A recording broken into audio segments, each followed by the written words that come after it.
WWE tapes a brand new show before NXT. Plus, we have an update on multiple WWE star returns.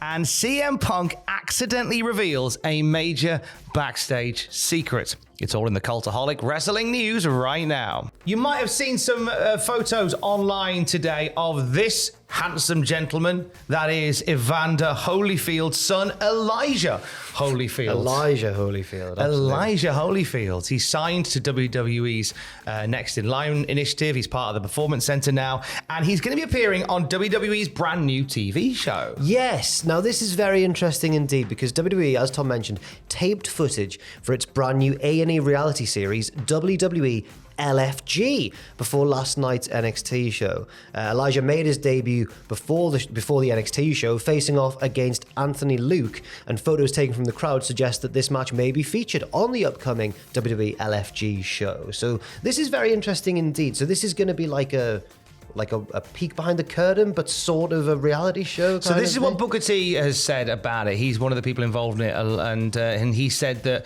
it's kind of going to be an evolution of Tough Enough, essentially, whereby you are going to see how these development talents come through, with the end of it being that people get offered contracts and join the company properly. Interesting. It's a new way. It's one WWE are looking at these new ways of bringing in, introducing new audiences. What with them being on Netflix now, you're going to get an influx of new people. It's a good way to show behind the curtain of how a wrestling talent on the WWE side of things is created. And I think there's probably going to be a lot of focus on Elijah Holyfield. Oh, yeah. His celebrity connection. I would be very interested.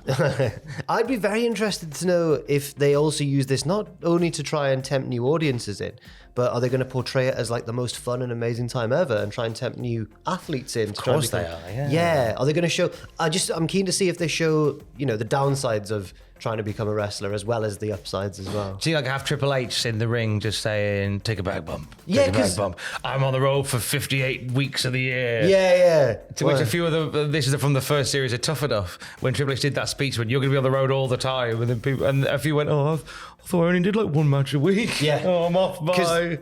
Those early seasons of Tough Enough it was warts and all. It made no bones about it. A lot of it, there's a lot of sacrifice. They actually kind of treated them like garbage. Also, it wasn't, good snap. If you bump like that for me in the ring, I'd tag you for real. That Triple H promo is insane. It's so crazy.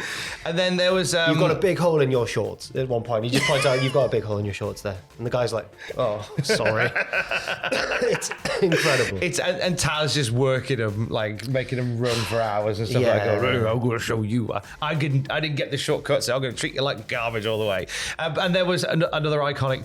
I think it was Tough Enough. It was a later series of Tough Enough, when it was Billy Gunn shouting at the wrestlers who weren't doing the cartwheels properly. Okay. And he was getting, there's a great clip of Billy Gunn just snapping at people. Gets very angry. Regal gets very angry as well, if I remember correctly. Tough Enough candidates too. I assume this one's going to be a little bit more polished and a little bit more modernised for the watching audience. But we'll have to wait and see. Yes, we will wait and see. Now, Survivor Series come and gone, but with that there was a lot of damage done to the roster. Jimmy Uso suffering a broken toe, and Bronson Reed suffering a horrific ankle injury after coming off the top rope of that cage. We have an update on both of those today. Yeah, unfortunately both seem to be on the shelf for the remainder of certainly this calendar year and a bit longer as well. WrestleVotes gave an update on when they are likely to return during a Backstage Pass Q&A, saying Jimmy Uso, as far as I know, should be expected back in January. Bronson, they are, I believe, targeting May, if not June. Which, all things considered, when you look at you saw Bronson's injury and the X-ray and everything, that doesn't actually sound too bad. I don't know if I'm silly saying that, but I was worried he'd be out for longer. I was expecting a longer break for him, but he's gone under the knife today, I believe. He put out on Twitter that he was going under for surgery.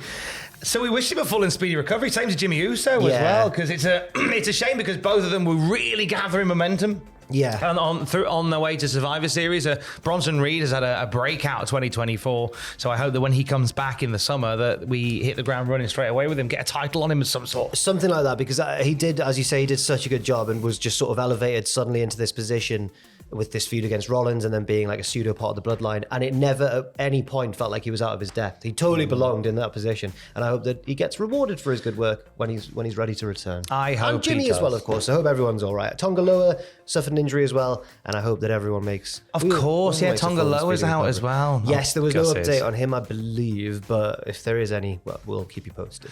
Tonga Loa's. I will wish him a full speedy recovery because I'm going to miss him week to week. He's been a joy. Oh, yeah. Tonga Loa for sometimes all the wrong reasons. Now, Tony Khan was a guest on The Right Way and was asked about Fight Forever. You know, that video game that AEW released.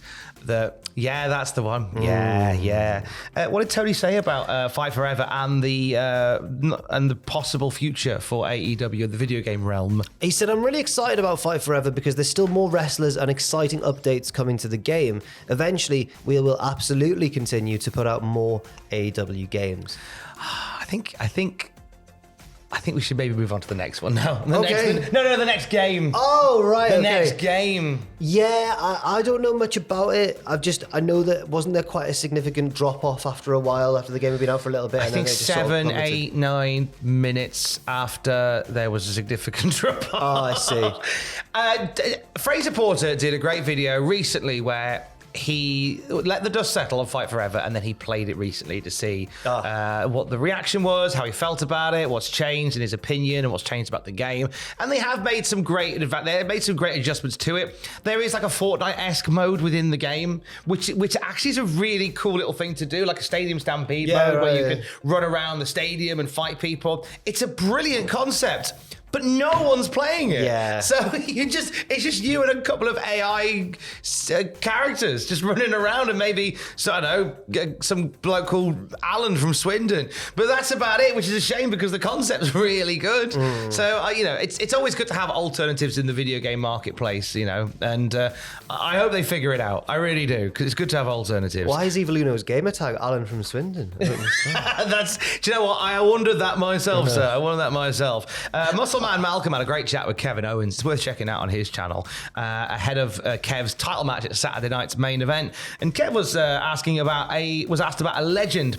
Which one he would like to bring out of retirement if he could. And he said the answer is always Shawn Michaels. I try pretty much every year. I think I'm done trying now, though. It's 3 years running where he's politely said no to me.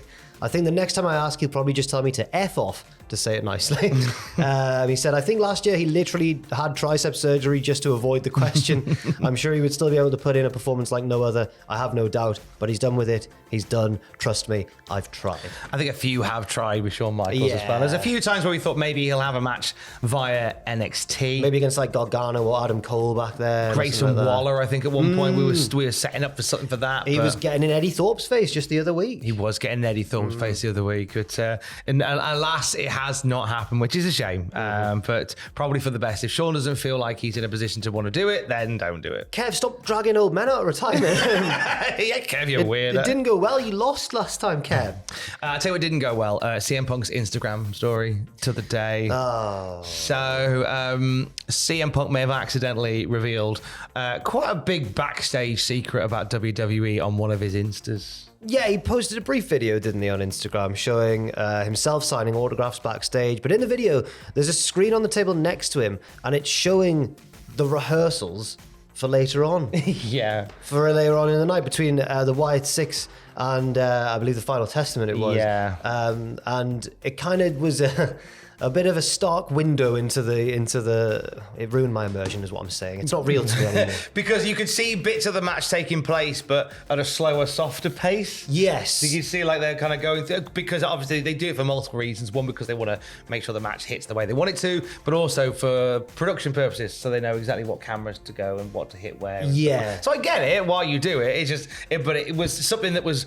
I think the only other times I can think of where that element has been leaked was a few years ago, and there was an NXT UK stream. Yeah. And there was a glitch on the stream, which meant that you could look at all the footage that was captured on that video file. Yeah. And you could see all the wrestlers going through the motions for their matches and you stuff. could hear like the agents talking and the commentators and stuff over the feed, but not like announcing it, just talking casually before the show and everything. Yeah. I remember whenever we did, and I'm sure you've seen this as well, but whenever we did WCPW, worked in wrestling promotions, before the show, the backstage area, kind of becomes a tight squeeze because there's just pairs of wrestlers everywhere calling matches to each other, doing the moves and stuff. But if we were ever in a venue where there was time to get in the ring before doors opened and the fans came in, there'd be like a scramble of wrestlers to try and get like in the ring, especially high flyers. So you'd see like Ospreay practicing a certain like holding someone's arm and like stepping up to the middle rope and going, "Oh, come off here and I'll hit you with that," and stuff like that. It's like he's here. Yeah, he's my best friend. So there's always examples of that. So I imagine, it's probably better to actually practice these things in the ring, not just for cameras and everything, but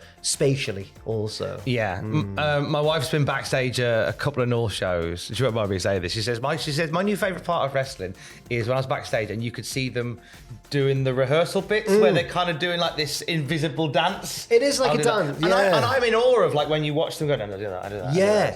And I always think, how do they... They're exposing the business. The short-term memories are incredible. I don't know how they do it. And then I'll hit you with that, and then bang, bang, bang. A lot of slapping sounds, and then bang, and boom, and bingy bang, bang, they say to each other. That's it. A lot of swearing as well. Let's go behind the biz. Oh, I know. We're revealing too much. Coming soon, Tom and Jack's Behind the Business DVD. Just us running around the backstage at North annoying everyone. Tell us your secrets. Come on, Rampage Brown. While shouting, "She's a stunt granny." Yeah, should we try and do it in like an old school? You're not really hitting him, are you? It's not real. If you want that DVD, it'll cost you £8 million. Drop it into my PayPal. For the very latest wrestling news at any time, you can check out cultaholic.com. Stay safe and fly, swans, fly. Fly, swans, fly.